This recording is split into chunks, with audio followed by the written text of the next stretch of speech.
We're going to give you 2 of our best tips for successful seed starting, because the quality of your garden depends on the quality of your seedling. If you don't have nice seedlings to start out with, they're not going to be as disease resistant or bug resistant, and it's going to affect your harvest overall. The very first thing and the biggest thing is that you have really high quality potting soil.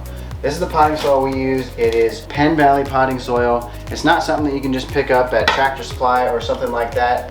You can look it up online and they have a place where you can find a dealer for it. We have a dealer close to us, so it works out really well. You can also get some of their stuff shipped, but it has worked so well for us. All except for cutting the bag open. Before we get this soil into our seedling tray, we need to get it prepped. We're gonna put it in this bowl and we're gonna get it hydrated before we put it in there. So I'm going to scoop some of it out here, and Tears is going to mix it up with some water for us. I don't have an exact ratio of the soil to water, but basically you're going to have to feel it out. You do not want it dry. If it's dry, when you put it in your trays and then you go to water it, the water will just kind of run off the top instead of actually soaking in. So you want to get it good and wet first. You want to be able to shape it into a ball, but you don't want to be able to squish water out of it. And just a little word before we get it into our trays about the trays.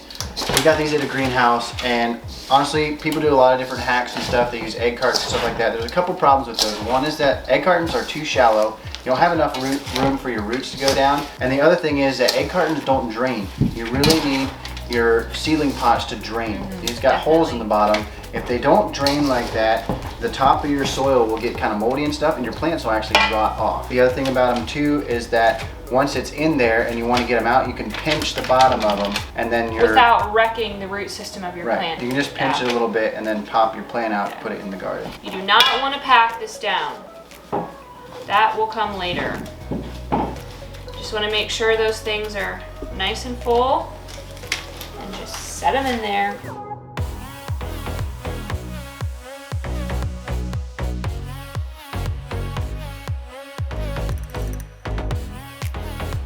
Give me 4 of those, okay? Be really careful. The way that I plant seeds is you make a shallow hole. You do not want to plant your seeds too deep in this or they'll never come up. So I just make a little shallow hole with a pencil. I usually poke 2 seeds in each hole just to make sure that one of them comes up. You don't have to do this, especially not if they're new seeds, but I do it anyways because seeds are cheap. And I don't want to have to replant in a couple weeks and have a late start on my plants. And then you just very gently pack that down a little bit. This flat of stuff here will keep us in tomatoes, peppers, and herbs for an entire year. Be very sure to mark your pots because you will forget what is in them. So Berlin Seed has these snazzy little markers that are awesome that you can just poke right into your trays. I am only planting 15 tomato plants this year. I used to plant way more than that, and then I would just kind of like neglect them. But I figured out that if I plant a smaller number and then take really good care of them, I get way more tomatoes and way nicer tomatoes than if I plant a whole bunch of plants and don't take care of them. So I do 15, and that's enough to last us for the entire year of sauces and everything. We are in about the end of March right now, and I used to jump the gun and I planted way too early. And then I would have these plants that were root bound and huge and leggy and yellow. They were ready way before it was warm enough outside.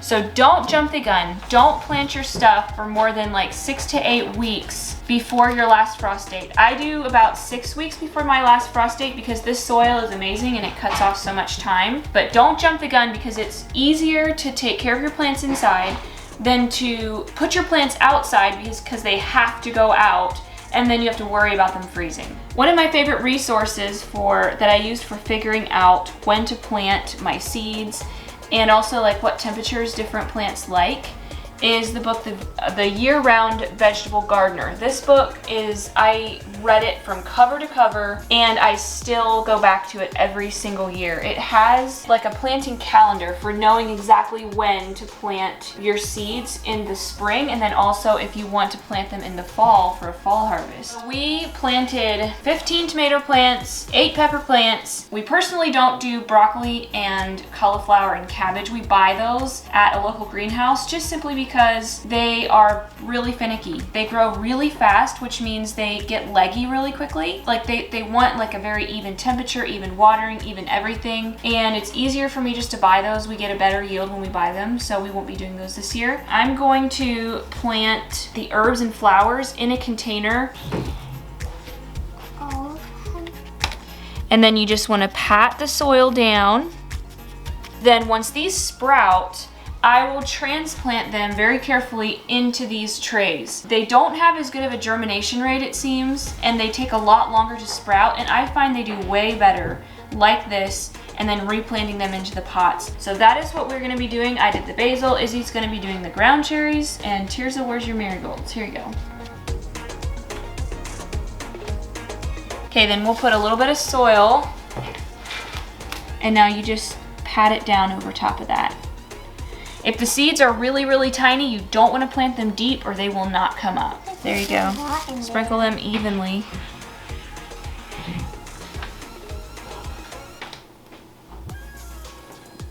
Okay, next important tip. I always cover my seedlings that are in very wet soil with saran wrap.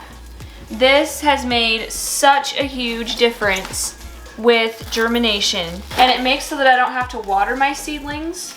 I leave this on top and for how long?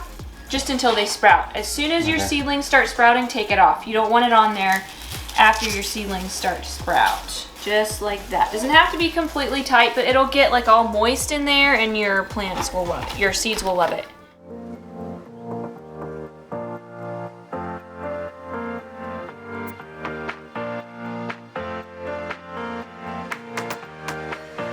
The second most important thing is to get a real grow light. A lot of people like to try to start their seeds on a windowsill or something like that using sunlight, and it's a good idea in theory, but it just really doesn't do as well as a grow light. If they're on a windowsill, you can see the plants, they try to go towards the light and they're not getting enough light, and so what happens is they start getting long and what you call leggy, and they're not dark green, they start getting a little more yellow. What you're really wanting is a shorter, compact green plant. While you're at it and you're getting a grow light, get one on a stand like this that you can raise and lower, and one side and the other can go higher or lower if it needs to for different size of plants that you got underneath here. Don't try to crowd too much stuff under one bowl. Don't go wider than like a seedling tray like this, and something that Shelli will even do is after a while, she'll pull these out and actually turn the pots around so the ones on the outside are getting the light on the inside. Because you can see, even with a light like this, they will start growing towards the light. You want to try to mimic something like normal daylight hours. Something easy to do would be like 12 hours on and 12 hours off. Don't forget, once they've sprouted, take that plastic off,